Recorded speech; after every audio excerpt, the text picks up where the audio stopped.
자, 오늘 이제 성령의 9가지 열매 중 이제 6번째 이제 말씀을 이제 묵상하고 있습니다. 오늘 6번째 말씀, 이제 양선의 열매에 대한 말씀을 묵상하는데요. 모두 9가지 열매이기 때문에 나머지 3개의 말씀들은 이제 다음 주부터는 수요일 3주 이제 계속해서 남은 이 열매들의 성령의 열매들에 대한 말씀을 이제 묵상하게 됩니다. 계속해서 말씀을 묵상하면서 올해 주신 표어처럼 정말 믿음으로 열매 맺는 이 성령의 열매들을 맺는, 그래서 하나님의 기쁨이 되고 또 하나님께 영광 올려드릴 수 있는 우리 모두가 또한 다 되시기를 간절히 소망합니다. 하나님께서 그렇게 갈망하는 모두에게 이 성령의 열매들을 맺게 하셔서 풍성한 것으로 하나님께 영광 돌릴 수 있도록 우리에게 은혜 베풀어 주실 줄 믿습니다. 자, 오늘 우리가 읽은 이 본문 마태복음 25장, 마태복음 25장은 이제 종말 설교라고 이야기를 합니다. 그리고 보통 이 25장 안에는 3개의 비유가 나오는데요. 열 처녀의 비유, 마지막 때 신랑을 기다리는 열 처녀의 비유, 슬기로운 5 처녀를 이야기하죠. 그리고 달란트의 비유, 우리에게 주어진 달란트를 주고 결산할 때가 반드시 올 것이다 하는 그런 비유의 말씀. 그리고 오늘은 양과 염소의 비유를 말씀하시면서 누가 구원받는 양 오른편에 설 자인가, 누가 심판받아 멸망당할 이 염소의 편 좌편에 선 자가 누구냐, 오늘 말씀을 통해서 말씀하십니다. 이 모든 비유들은 결국 종말의 때 심판의 날을 의미하는 겁니다. 주님이 다시 오실 그때, 그 심판의 때에 누가 구원을 받고 누가 칭찬을 받고 또 반면에 누가 심판과 저주를 받게 될 것인지 오늘 마태복음 25장에서 우리에게 잘 말씀하고 있습니다. 더욱이 우리가 오늘 묵상할 말씀, 이 말씀은 양과 염소의 비유 가운데 나오는 말씀이고 이 비유들의 절정에 이르는 그런 말씀입니다. 더욱이 오늘 말씀에 보면 누군가에게 우리가 무엇을 했느냐, 이거에 대한 물음이 나옵니다. 그리고 그것을 오늘 말씀 속에서는 선행이다, 착한 행실이다 라고 말씀하고 있습니다. 자, 그런데 오늘 말씀을 우리가 좀 잘못 이해하면 안 됩니다. 오늘 말씀을 통해서 우리는 어찌 보면 행위를 해야지만, 착한 일을 해야지만 구원을 받을 수 있다, 이렇게 생각할 수가 있지만, 그러나 중요한 것은 착한 행실의 문제가 아니라 믿음으로 했다는 것이 중요한 겁니다. 구원은 믿음을 통해서만 받습니다. 우리의 행실로 구원받는 것이 아니라 믿음을 통해서 구원받는 겁니다. 그럼 행실은 무엇이냐? 행위는 무엇이냐?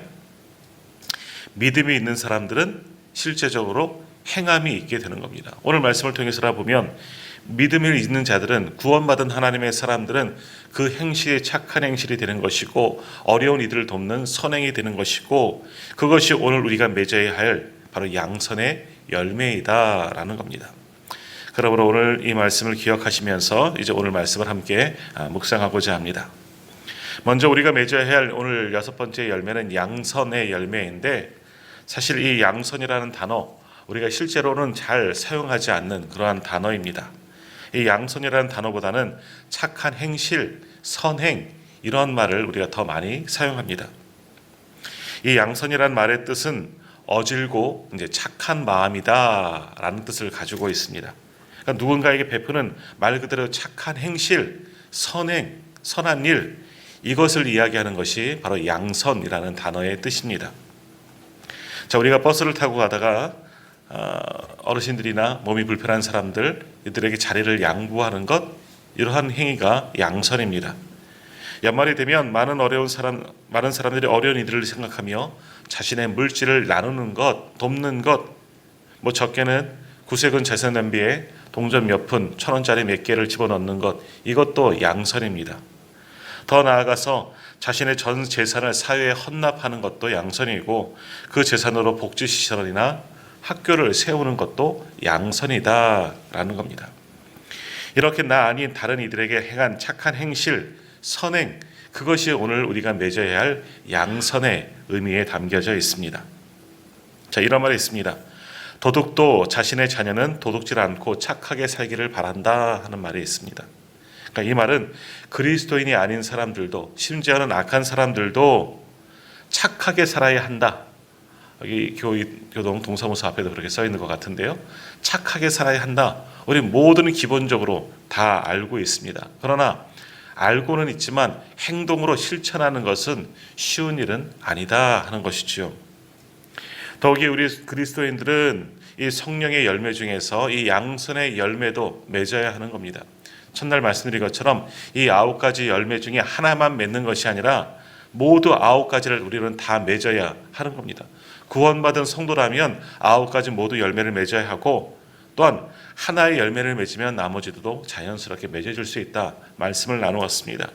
그렇기 때문에 이 양선의 열매, 착한 행실, 믿음으로 행하는 착한 행실, 선행, 이것도 우리가 반드시 해야 하는 것이다. 우리가 맺어야 할 열매이다 하는 겁니다. 그럼 우리가 세상 사람들과는 다른 이 양선, 착한 행실을 해야 하는데, 그것은 우리에게 어떤 의미가 있느냐, 오늘 말씀을 한번 보겠습니다. 자, 먼저 오늘 본문 마태복음 25장 35절과 36절의 말씀을 보면 주님께서 어떤 행위에 대해서 아주 칭찬하고 계시는 것을 볼 수가 있습니다. 자, 말씀을 한번 읽어볼게요. 35절, 36절 말씀, 35절과 36절 말씀 같이 읽도록 하겠습니다. 내가 줄일 때에 너희가 먹을 것을 주었고, 목마를 때에 마시게 하였고, 나그네 되었을 때에 영접하였고, 헐벗었을 때에 옷을 입혔고, 병들었을 때에 돌보았고, 옥에 갇혔을 때에 와서 보았느니라. 아멘. 자, 주님께서는 칭찬하십니다. 줄일 때에 먹을 것을 줬고, 목마를 때 너희가 마시게 했고, 나그네가 되었을 때, 개게 되었을 때 정말 영접하였다. 벗었을 때 옷을 입혀주었고, 병들었을 때 돌보아 주었다. 감옥에 갇혔을 때 너희가 와서 위로해 주었다. 이렇게 착한 행실을 한 자들을 칭찬하고 계십니다. 이들은 한마디로 타인의 어려움을 보고 그냥 지나치지 아니하고, 어려움을 겪고 있는 모든 사람들 실제적으로 찾아가서 도움의 손길을 내어준 사람들입니다. 그래서 그들을 착한 행실을 하였구나, 오늘 말씀처럼 양선의 열매를 맺었구나, 그렇게 주님께서 저들을 칭찬하고 계십니다. 자, 그런데 37절 말씀을 보면 칭찬을 받는 사람들이 오히려 의아해하는 겁니다. 어리둥절하는 거죠. 우리가 언제 그랬습니까? 더욱이 35절을 시작할 때 내가 줄일 때에, 여기서는 임금으로 나오지만 이제 예수님을 가리키는 거죠. 우리가 언제 주님께 대해서 이런 착한 일을 했습니까? 아니, 그 이전에 주님이 언제 이렇게 어려운 적이 있으셨습니까? 언제 목마르셨고, 언제 줄이셨고, 감옥에 갇힌 적이 언제 있었습니까? 우리가 생각해 보니까 그렇게 한 적이 없는 것 같습니다. 아이고, 주님 죄송하지만 우리는 그렇게 그 정도까지 칭찬받을 사람 아니고, 우리가 그렇게 주님을 섬기지는 못한 것 같습니다. 우리가 칭찬을 받을 이유가 하나도 없는 것 같습니다. 어찌 보면 37절에 보면 이렇게 칭찬을 받는 사람들이 오히려 부끄러워하고 주님께 반문하고 있는 겁니다. 우리가 언제 이러한 일을 했습니까? 그러자 주님께서 40절에서 그들에게 이렇게 말씀하십니다. 40절 말씀 한번 보십시오. 내가 진실로 너희에게 이르노니 너희가 여기 내 형제 중에 지극히 작은 자 하나에게 한 것이 곧 내게 한 것이니라 라고 말씀합니다. 주님은 지극히 어려운 가운데 있는 사람, 오늘 말씀에 보면 지극히 작은 자라고 이렇게 표현하고 있는데요, 정말 어려운 이들을 돕는 것이, 구제하고 선한 일을 베푸는 것이 내게 한 것이다. 주께 한 것과 매한 가지이다 라고 말씀하십니다. 더욱이 주님은 지극히 작은 자, 그러니까 뭡니까? 큰 어려운 가운데 있는 자, 실제적으로 궁핍하고 힘들고 이 35절 36절에 나눈 것처럼 여러 가지 고난 가운데 있는 자들을 향하여서 뭐라고 말씀하십니까? 내 형제, 주님의 형제이다 라고 말씀하십니다. 그러니까 예수님은 어려운 사람들을 자신과 동일시하셨습니다. 그리고 그렇게 어려운 사람들에게 선을 베푼 사람들의 행위는 예수님을 섬긴 행위와 믿음으로 죽게 하는 것과 똑같다, 똑같은 착한 행실이다 라고 그러한 자들을 칭찬하셨다는 겁니다. 그러니까 지금 칭찬받은 사람들은 실제로 주님께 무엇을 도와드리고 무엇을 섬긴 것은 아니었지만, 그들은 평소에 어려운 자, 지극히 소외된 자들에게 관심을 가지고 그들의 어려운 것을 보고 그냥 지나가지 아니하고 이 착한 마음을 가지고 또 믿음을 가지고 그들에게 손을 내민 사람들입니다. 먹을 것을 주었고 마실 물을 주었고 그들을 위로하여 주었고 그들을 보호해 주었던 그런 일들이 다 주님께 한 것과 똑같은 행위이다. 그러한 자들을 주님께서 지금 칭찬하고 계셨다는 겁니다. 자, 우리는 이 말씀을 통해서 지금 우리 예수님이 누구에게 관심을 가지고 있는지 그것을 잘 알 수 있습니다. 예수님은 이 땅 가운데서 어려운 가운데 있는 사람들, 오늘 말씀에 비추어 보면 지극히 작은 자들에게 대하여 관심을 가지고 계십니다. 그들을 실제로 내 형제이다 하고 말씀하실 정도로 주님의 관심은 어려운 이웃들에게 있다는 겁니다. 그리고 실제로 주님도 이 땅에 오셔서 그 어려운 사람들에게 찾아가셔서 손을 내미시고 그들의 필요를 채우셨습니다. 그들의 문제와 그들의 어려운 짐을, 그들의 고난을 대신 져주시려고 평생을 그렇게 살아가셨던 분이, 이 땅에서 사셨던 분이 예수님입니다. 병자들에게 찾아가셔서 그들의 병을 치료하여 주시고, 위로하고 받기를 원하는 자들을 찾아가셔서 위로해 주셨던 이분, 굶주린 이들을 찾아가셔서 그들의 먹을 것을 제공해 주셨던 분, 아파하고 고통 속에 있는 모든 소외된 자를 실제로 주님을 찾아가셔서 그들에게 도우시고 섬기셨다는 겁니다. 또한 주님의 마음처럼, 주님이 행했던 것처럼 주님과 같은 마음으로 모든 일을 죽게 하듯이 이 지극히 작은 자 하나를 찾아가 영접하고 섬기고 도와준 모든 이들이 바로 주님께 한 사람들이다. 그들의 행위를 주님께서는 오늘 말씀을 들어서 칭찬하고 계십니다. 자, 그렇게 주님께서 주님께 하듯 지극히 작은 자 하나를 섬긴 사람을 칭찬하고 계시는데, 이 칭찬을 언제 하시느냐? 내가 누구를 바로 도왔을 때 주님께서 오셔서 우리를 칭찬하시냐, 그것을 말씀하는 것이 아니라 31절 말씀을 한번 보십시오. 언제 칭찬을 하시냐? 31절에 보면 인자가 자기 영광으로 모든 천사와 함께 올 때라고 말씀합니다. 자, 이 말씀은 마지막 주님의 재림을 말하는 겁니다. 마지막 심판의 날을 말씀하는 겁니다. 자, 우리의 행위가, 우리의 믿음의 행위가 언제 드러나고 언제 칭찬받고, 우리가 말씀을 읽지는 않았지만 41절 이하의 말씀에 보면 심판받고 저주받을 자들이 분명히 나옵니다. 우리의 행위가 언제 심판받고 언제 칭찬과 저주를 받게 되느냐? 주님이 모든 천사들과 함께 올 때, 재림의 때, 마지막 날에 모든 것이 선악간에 드러나게 된다라는 겁니다. 주님의 재림의 날, 그때 우리는 하나님의 심판대 앞에 분명하게 서게 될 겁니다. 또 개인적으로 종말의 날입니다. 우리가 죽으면 하나님 앞에 반드시 서게 될 터인데, 그날 우리의 모든 믿음의 행위가 선악간에 판단되어진다라는 겁니다. 그때 주님께 하듯 믿음을 가지고 지극히 작은 자 하나를 돌본 사람들은 잘하였다, 칭찬받는 사람들이 될 것이고, 그렇지 못한 사람들은 심판과 저주와 멸망을 받게 된다는 것이지요.